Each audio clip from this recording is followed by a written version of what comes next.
নমস্কার, আপনারা দেখছেন সংবাদ বিশ্ব বাংলা, সঙ্গে আমি কুনাল এবং আমার সঙ্গে এমন একজন যাকে পরিচয় করাতে গেলে একটা চমকের ব্যাপার আছে। আমাদের সঙ্গে আজকে রয়েছেন পর্দার দিদি। বাংলার দিদি বলতে যাকে বোঝা যায় মমতা বন্দ্যোপাধ্যায়। তাকে নিয়ে যখন একটি সিনেমা পর্দায় এসে পড়ল বলে সেখানে মমতা বন্দ্যোপাধ্যায়ের নাম ভূমিকায় যিনি অভিনয় করছেন রুমা চক্রবর্তী, ফলে পর্দার দিদি রুমাদিকে নিয়ে আজকে আমরা বসেছি একটু আড্ডা মারবো বলে। রুমা চক্রবর্তী অনেক শিশুকাল থেকে অভিনয়ের সঙ্গে যুক্ত, পরবর্তীকালে কি করে জানি না, সেগুলো সব শুনবো। মমতা বন্দ্যোপাধ্যায়ের চরিত্রটিকে দুর্দান্তভাবে তিনি নিজের মধ্যে দিয়ে প্রতিফলিত করার একটি শিল্প আয়ত্ত করে ফেলেছেন। ফলে যাত্রা হোক কিংবা বড় পর্দা, মমতা বন্দ্যোপাধ্যায়ের চরিত্র মানেই রুমাদি। তো সেই জন্য রুমাদিকে কেন্দ্র করেই তৈরি হচ্ছে বাঘিনী, পরিচালক নেহাল দত্তর প্রোডাকশন। বাঘিনী এখনো পর্যন্ত যা শুনছি এপ্রিল মাসে মুক্তি পাওয়ার কথা, সর্বশেষ কি পরিস্থিতি জেনে নেব। কিন্তু এই বাঘিনীতেও মমতা বন্দ্যোপাধ্যায়ের ভূমিকায় যথারীতি রুমাদি। প্রথম কথা, রুমাদি প্রথমে ছোট্ট করে একবার জেনে নিচ্ছে যে মমতা বন্দ্যোপাধ্যায় অর্থাৎ একটি নাম মমতা বন্দ্যোপাধ্যায়, তো সেই মমতা বন্দ্যোপাধ্যায়ের ভূমিকায় যে আপনি অভিনয় করেন, এইটা আপনার কিরকম লাগে? লাগে বলতে দুরকম হয় আর কি। একটা হচ্ছে একটা ভালো লাগা থাকে, আবার একটা ভয়ও থাকে। দুটো মিক্স আর কি। কারণ মমতাদিকে চেনে না এরকম কেউ নেই, এবং সেই চরিত্রে অভিনয় করা সেটা আমার মানে একটা ভয় তো কাজ করেই, আর ভালো লাগা তো আছেই। সবাই যখন মানে কম্পেয়ার করে যে হ্যাঁ আমি ঠিক মতো পাচ্ছি, তখন একটা ভালো লাগা থাকে, কিন্তু ভয়টা বেশি থাকে, অর্থাৎ একটা চাপ থাকে। কারণ এত প্রবল জনপ্রিয়তা যাকে সবাই চেনে এবং অবিরাম যাকে দেখছে সবাই, তার ভূমিকায় অভিনয় করার একটা চাপ থাকে। ভীষণ ভীষণ। আপনি কিভাবে ঠিক এই ভূমিকাতে মানে নিজেকে রপ্ত করে তুলেছেন সেইটার ব্যাপারে আমি পরে আসছি। আমি প্রথমে জানতে চাইবো যে এই যে বাঘিনী, একটি ছবি বাঘিনী, পরিচালক নেহাল দত্ত। বাঘিনী আসছে, মুক্তি পেতে চলেছে, বোধহয় অন্যান্য কাজ শেষ নাকি, কি অবস্থা? মোটামুটি ছবির কাজ সবই শেষ, এবার মুক্তির অপেক্ষায়। এই ছবির বিষয়টা কি? বিষয়টা আমি একজন সাধারণ মেয়ের অসাধারণ হয়ে ওঠার গল্প আর কি। মানে তার লড়াই, তার জীবনের অনেক কিছু, কিন্তু আমি সবটা বলবো না, স্বাভাবিক। ছবির হলে গিয়েই সবাই দেখবেন। আর ছবিটা হচ্ছে এরকমই আর কি, সাধারণ মানুষ মানে সাধারণ থেকে অসাধারণ হয়ে ওঠার গল্প, এবং তার মধ্যে গোটাটাই যে চরিত্রটিকে কেন্দ্র করে তাকে দেখলেই আমরা সবাই বুঝতে পারবো তিনি মমতাদি, তাই তো? হ্যাঁ, তবে এখন সবকিছুই বলবো না। আচ্ছা, কিন্তু এমনি আমাদের খবর হচ্ছে যে মমতা বন্দ্যোপাধ্যায়ের একেবারে সেই সাধারণ ঘর, টালির চালের ঘর থেকে একেবারে বাংলার মুখ্যমন্ত্রিত্ব এবং জাতীয় স্তরের হেভিওয়েট রাজনীতিবিদ হিসেবে আত্মপ্রকাশ, এই পুরো উত্থান কেরিয়ার গ্রাফ বাঘিনী ছবিতে ধরা থাকছে, যেখানে মমতা বন্দ্যোপাধ্যায়ের ভূমিকায় অভিনয় করেছেন রুমাদি। আপনি এই অভিনয় জগতে কবে থেকে এসেছেন? আমরা আবার মমতাদির প্রসঙ্গে আর রুমাদির প্রসঙ্গে, বিশেষ করে মমতাদির বক্তৃতা কিভাবে রুমাদি হুবহু তুলেছেন তার একটা চাঞ্চল্যকর গল্প আছে, সেই প্রসঙ্গে আসবো। কিন্তু একটু শুনে নেবো যে রুমাদি অভিনয়, আপনি অভিনয়তে কবে থেকে এবং কিভাবে? আমার অভিনয় শুরু আমি যখন আমার 3.5 বছর বয়স থেকে, মানে খুব ছোট থেকেই। আমার বাড়ি হচ্ছে কোলাঘাটে, তা আমি গ্রামেরই মেয়ে, বড়ডাঙ্গি গ্রাম, কোলাঘাট থেকে যেতে হয় একটু দূরে। বড়ডাঙ্গি গ্রামের মেয়ে আমি, গ্রামের মেয়ে। তা আমাদের ওখানে কোলাঘাটে শিশু উৎসব হয় বাচ্চাদের, তা সেই শিশু উৎসব থেকে আমার শুরু হলো নাটক করা। বাবার group theatre, progressive theatre unit, তা সেখানে আমার বাবা, আমার মা সবাই মানে ছিলেন।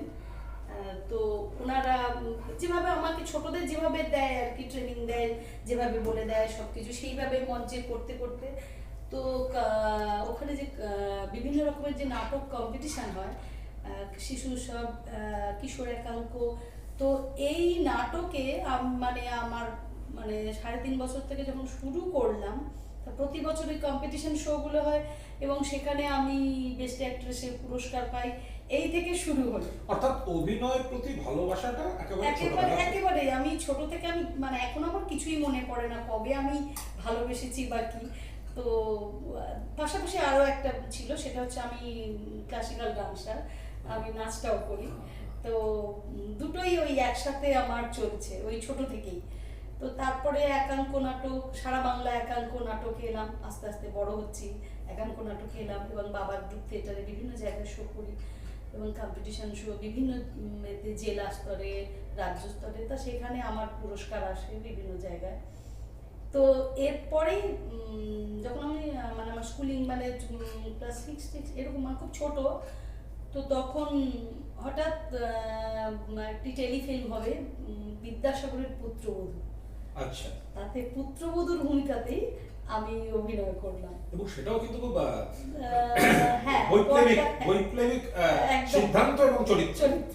তো আমার মানে প্রথম হচ্ছে ওই পর্দায় আমি প্রথম কাজ, মানে ক্যামেরার সামনে আমার ওই প্রথম কাজ। তো ভীষণভাবে মানে ওটা প্রশংসা পেয়েছিলাম, সবাই আমাকে খুব মানে আমার অভিনয়ের খুব প্রশংসা করেছিলেন। মনু মুখার্জি ছিলেন, ভাস্কর বন্দ্যোপাধ্যায় ছিলেন, রুথিন বসু ছিলেন, এরা প্রত্যেকে আমাকে মানে তখন অনেক ছোট, কিছুই বুঝি না, তো ওনারা বলেন তুই আমরা অপেক্ষা করবো তোর জন্য ইন্ডাস্ট্রিতে তুই আয়। হ্যাঁ, তো এরকম মানে বলা। তো তারপরে ওই শুরু হলো আমার একদিকে, মানে এদিকে পড়াশোনা চলছে, ওদিকে অভিনয়, নাচ, এটা নিয়ে। তো তারপরে যারা একটু পরে আমাদের সঙ্গে এলেন তাদের আবার বলে রাখি, আমাদের সঙ্গে আজ রয়েছেন সংবাদ বিশ্ব বাংলার পর্দায় মুখোমুখি রয়েছেন পর্দার দিদি রুমা চক্রবর্তী। পর্দার দিদি কেন না, মমতা বন্দ্যোপাধ্যায়কে নিয়ে যে রূপলী পর্দার বড় পর্দার ছবি বাঘিনী মুক্তি পেতে চলেছে, সেখানে মমতা বন্দ্যোপাধ্যায়ের ভূমিকায় অর্থাৎ নাম ভূমিকায় অভিনয় করছেন রুমা চক্রবর্তী। রোজি, আরেকটা জিনিস, আপনি অভিনয় ছোটবেলা থেকে ভালোবাসতে বাসতে এরকম একটা জায়গায় এলেন, এরপরে মমতা বন্দ্যোপাধ্যায়ের চরিত্রের জন্য আপনাকে ডাকা শুরু হলো এবং এবং যাত্রাটাও সুপারহিট। আপনি যাত্রা করেন, কি নাম ছিল? বাংলার ক্ষমতা এবার মমতা, আমার প্রথম যাত্রা। হ্যাঁ, ওটা প্রথম। আপনি যে মমতা বন্দ্যোপাধ্যায় ভূমিকাটি করতে হবে, এই প্রথম অফারটা কিভাবে এলো? এটার একটা ব্যাপার আছে। আমি প্রথম ঝাড়খণ্ড অনিরুদ্ধ গৌতম দার একটি ছবি করেন। ছবিটি হচ্ছে ঝাড়খণ্ডীদের নিজস্ব ভাষা খোটা, ওই লুপ্তপ্রায় ভাষাটায় ওই খোটা ল্যাঙ্গুয়েজে একটি ছবি করলেন। তা ছবিতে আমি হচ্ছে মানে মুখ্য চরিত্রে আমাকে নিয়ে গল্পটা। তো ওই ছবিটি খুব মানে শেষের পথে, তখন সম্ভবত 2010 সাল এরকম, মানে শেষের দিকে। তো হঠাৎ এই সময় বিদ্যুৎ সরকার নামে ভদ্রলোক মানে বিভিন্ন জায়গায় খুঁজছেন, মানে একজন ডিরেক্টর খুঁজছেন একটি বলিষ্ঠ চরিত্রে অভিনয় করার জন্য। বলিষ্ঠ মানে মমতা বন্দ্যোপাধ্যায়? তখন আমি জানতাম না। তো সেই সময় উনি খুঁজছেন। তো আমাকে গৌতমদা বললেন যে আচ্ছা রুমা, একটু গেলে হয় না? ওখানে উনি অনেকের ইন্টারভিউ নিয়েছেন, এখনো নিচ্ছেন, কিন্তু ওনার ঠিক এ হচ্ছে না, তো তুমি একবার যাও না, গিয়ে ইন্টারভিউ দিয়ে এসো না। তো আমি যেমন 8-5টা মেয়ে যায়, আমিও ওরকম গেলাম, গিয়ে তো দেখলাম এরকম একটা বোর্ড বসেছে, অনেকেই বসে আছেন। তো আমাকে বললেন যে আপনি রুমা চক্রবর্তী? আমি বললাম হ্যাঁ। তো আসুন। বলে সে একটি ছেলেকে বসিয়ে রেখে বলছে আপনি খুব এর উপর রেগে গেছেন, কিছু একটা বলেছে, আপনি খুব রেগে গেছেন, গিয়ে ঠাস করে একটা চড় মারবেন, এটা করে দেখান তো। হ্যাঁ, এবং আমি সোজা গিয়ে মারলাম, মানে অ্যাক্টিংটা করলাম। তো করার পর দেখলাম একটা গুনগুন আওয়াজ এলো, মানে হঠাৎ দেখলাম যে খুব গুনগুন করছে, কিছুই বুঝলাম না। তো আমাকে বললাম ঠিক আছে, পরে আমি আপনাকে জানিয়ে দেবো। তো তো সেটা চলে গেছে প্রায় 3 মাস পর আমার বাড়িতে জগদ্ধাত্রী পুজো হয়, তো হঠাৎ একটা ফোন, বলছে রুমা চক্রবর্তী বলছেন? হ্যাঁ বলছি। না আমি বিদ্যুৎ সরকার বলছি, আপনি যে বলিষ্ঠ চরিত্রের জন্য ইন্টারভিউ দিয়ে গেছেন? আমি বলছি হ্যাঁ হ্যাঁ, সে তো অনেক দিন হলো, না আমিও ভুলে গেছি সেটা। তখন বলছে হ্যাঁ আপনি ওই চরিত্রে আমরা আপনাকে সিলেক্ট করেছি। তো আমি তো ঠিক আছে যেমন হয় আমি বললাম ধন্যবাদ। তো হঠাৎ তারপরেই বলছে আপনি কি জানেন আপনাকে কোন চরিত্রে অভিনয় করতে হবে? না। তো তখন বলছে আপনাকে মমতা ব্যানার্জির চরিত্রে অভিনয় করতে হবে। আর শুনুন আজ থেকে আপনি বিভিন্ন চ্যানেল দেখুন আর পেপার কাটিংগুলো একটু করুন, পেপারগুলো দেখুন, ব্যাস বলে ফোনটা নামিয়ে রেখে দিলেন। মানে আমি যে কিছু বলবো তার আর কোনো অবকাশ নেই, তিনি আর শোনেননি। তো মানে আকাশ থেকে যেটা হয় আর কি, একটা মানে পড়ে যাওয়ার মতো। আমি তো মানে ভাবতেই পারছি না যে আমার কাছে এই চরিত্র, কারণ তার আগে আমি যে সমস্ত চরিত্র করেছি বা করি এই ধরনের তো নয়, করেছি বিভিন্ন রকমের চরিত্র করেছি। এটি যাত্রার জন্য না, এটা হচ্ছে সিনেমার জন্য, দিদি সিনেমার জন্য। তো চলছে তখন, এবার ভয়ে তো আমি আমার হাজব্যান্ডকে ফোন করি যে আমাকে এইরকম অফার দিয়েছেন, আমি তো কি করবো আমি বুঝে পাচ্ছি না, উনি তো ফোন রেখে দিলেন আর আমি কিছু বলতেও আর পাচ্ছি না। তো তো মিডিয়া হাউসেরই লোক, তো ও বললো ঠিক আছে আমি যাচ্ছি। তো গিয়ে আমার কাছে এসে বাড়িতে এসে আমাকে শুনে টুনে বললো এবার আমাকে বললো তাহলে তুমি বুঝতে পারছো তোমাকে কি চরিত্রে করতে হবে?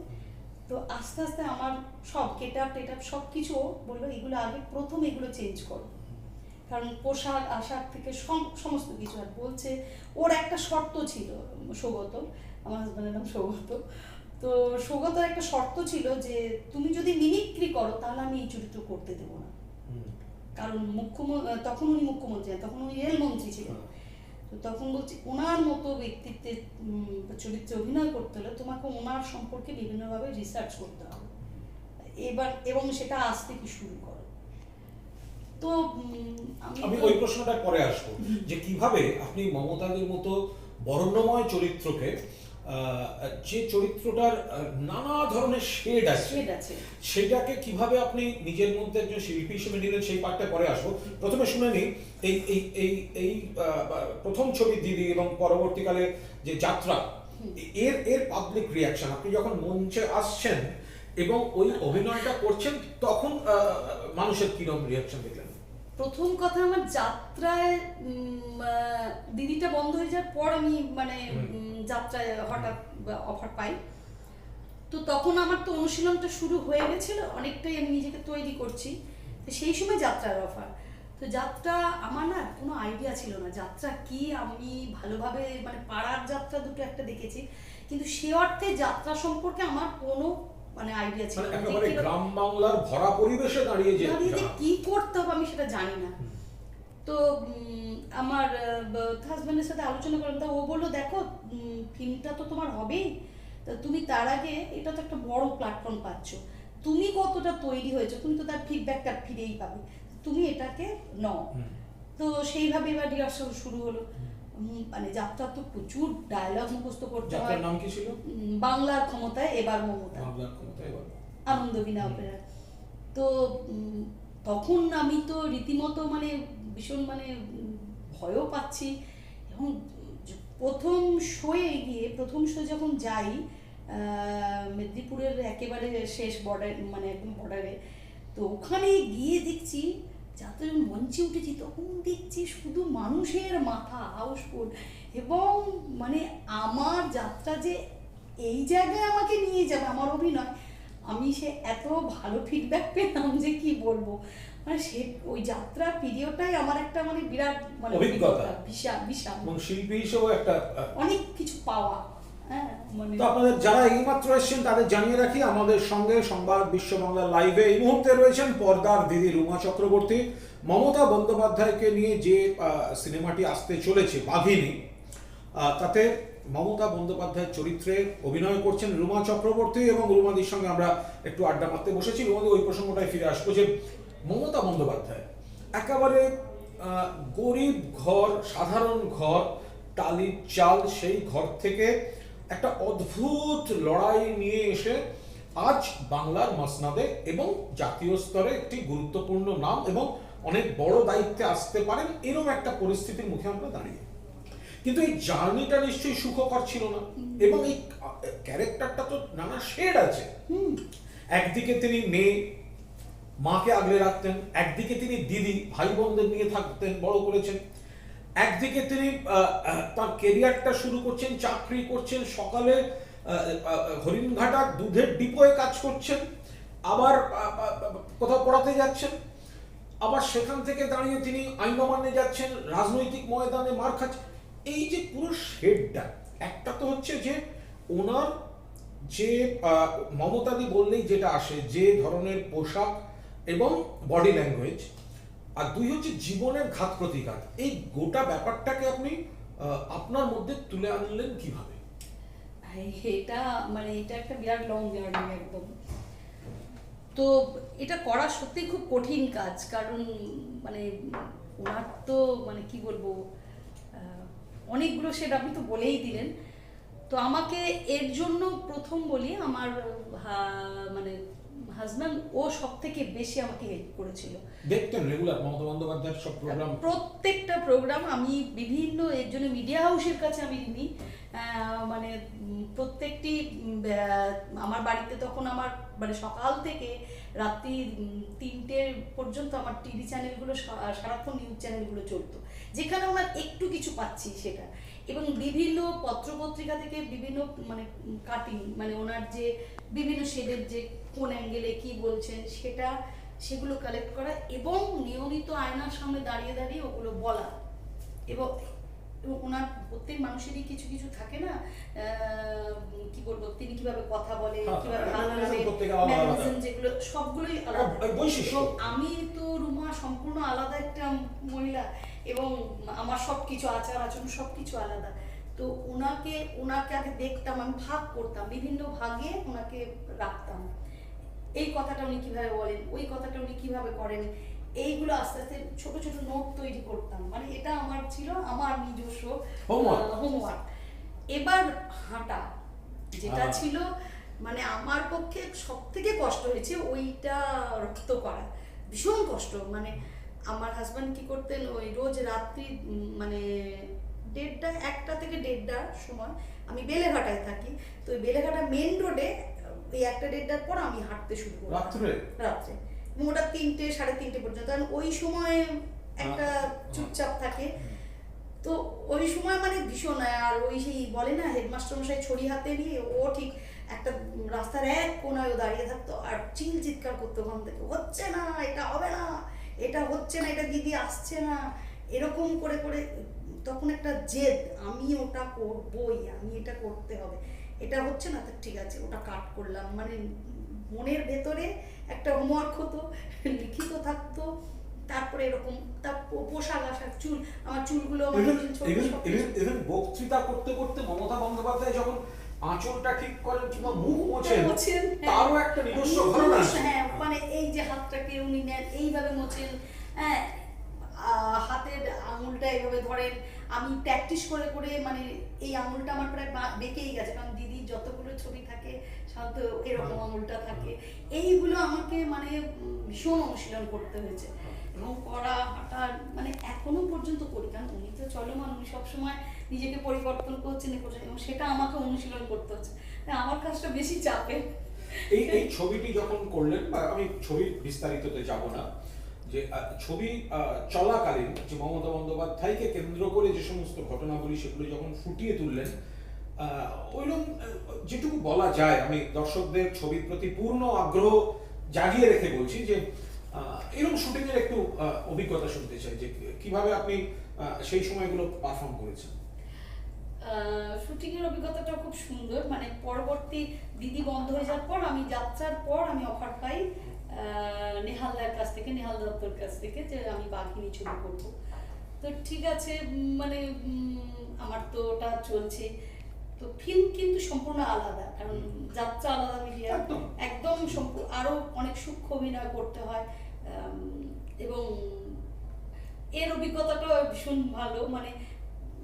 শুটিং করছি, করতে করতে মিডিয়া হাউসেরও বেশ কিছু লোকজন এসেছেন, তারা আমার সাক্ষাৎকার নেবেন। এমন সময় হঠাৎ দেখি একজন মানে এসে বলছেন যে এরকম আমার ঘর হচ্ছে না, দিদি আমার ঘরটা ঠিক করে দিন, আমি কি আপনার ওই হাজরার ওই ঠিকানায় দেবো? মানে আপনার কাছে চলে এসেছে? হ্যাঁ। তো আমি তো কিছুতেই তাকে বোঝাতে পারছি না আমি ওই দিদি না, আমি রুমাদি, সেটা কিছুতেই উনি নিচ্ছেন না। তো সে যায় আমার কেন হবে না, আমার পেছনে এই হচ্ছে সেই হচ্ছে। তা যাই হোক, তাকে অনেক করে, বয়স্ক মহিলা, তাকে অনেক বোঝালাম। আরেকজন ছুটে এসে, এবং এর সাক্ষীও আছেন, মিডিয়া হাউস আছেন। তো আবার আরেকজন এসেছেন যে দিদি আমি পড়াতে গেছিলাম, মানে আমি তাকে বোঝাতেই পারছি না, আরে ঠিক আছে হ্যাঁ আমি এখানে এই করি। তো এইগুলো তো বিরাট, যাত্রা করতে গিয়েও আমার এরকম অভিজ্ঞতা অনেক হয়েছে। দিদিকে সামনাসামনি দেখা? দিদিকে আমি অনেক ছোটবেলায় দিদিকে দেখেছিলাম, উনি কোলাঘাটে মানে একটা বক্তব্য রাখতে গেছিলেন, তখন মানে ওই বলে না ফুল দেওয়াতে আমি ফুল টুল দিয়েছিলাম, তখন আলাদা। আর আজ হচ্ছে মানে ছোট নিয়ে। তো তারপরে আরেকবার দেখা হয়েছিল, যেহেতু আমার পরিবার, আমার মিশমশাই ওনার মানে পার্টির সাথে যুক্ত আছেন বলে, তা তখন একবার গাড়িতে উনি চলে যাচ্ছেন, একটু কথা হয়েছিল বা আমার বলেছিল, কিন্তু তখন আমি দিদির চরিত্র করবো বা এরকম কোনো কিছুই হয়নি। কিন্তু তারপর থেকে এখন আমি আপনাদের একটা মজার কথা বলে রাখি, মানে আজকে যেহেতু আমরা স্টুডিওর মধ্যে এখানে কথা বলছি, ফলে পুরোদস্তুর পারফরমেন্স তো দেখা সম্ভব হচ্ছে না, কিন্তু আপনাদের একটা ছোট্ট জিনিস বলে রাখি। বছর কয়েক আগে মানিকতলার মোড়ে একটি রক্তদান শিবিরে একবার, তখন যাত্রা চলছে পুরো দমে, তখন রুমাদিকে তারা প্রধান অতিথি করে নিয়ে গেলেন ওই অনুষ্ঠানে।